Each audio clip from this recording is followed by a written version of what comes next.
সন্ত্রাসী একটা গ্যাং আছে, এরা রাত্রে বোমাবাজি চাঁদাবাজি ব্যাগ কিছু করে সন্ত্রাসী, এদের ঘরে হাঁদা ওদের ঘরে হাঁদা চাঁদাবাজি যায়, এদের লাই রাইতের আর ঘুম দান্দা না।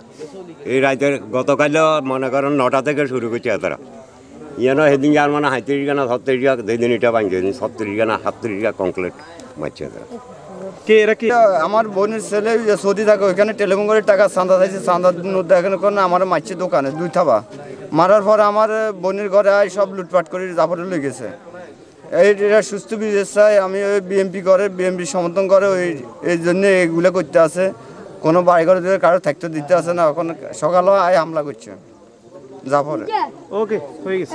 মানে আমাদের পিছনে গনি হাকিমপুরের নামের জাফর নামের একটা ছেলে আছে, উনি বিএমপি নামের সাইনবোর্ড বিক্রি করে বিভিন্ন জায়গায় বিভিন্ন রকমের চাঁদাবাজি খুন রাজধানী মারামারি এগুলা উনি করতেছে। ওনার একটা গ্যাং আছে বিশাল আকারে, এই গ্যাং নিয়েই উনি সবাই হামকি কি দিতেছে। আপনারা জনগণরা জিজ্ঞাসা করিয়েন, ওনারা স্বাক্ষর দিব। জাফর উদ্দানি মানে আমার তো চাঁদা, আমার ছেলেরা বিদেশ, আমার তো চাঁদা চাইছে, আমি চাঁদা দিই না। এলে আয় আমার ঘর দুয়ার ইটি আমার ফোর করে দূরে নির্যাতন করি, আমার টাকা পয়সা যা আছে সব লয়ে চলে গেছে।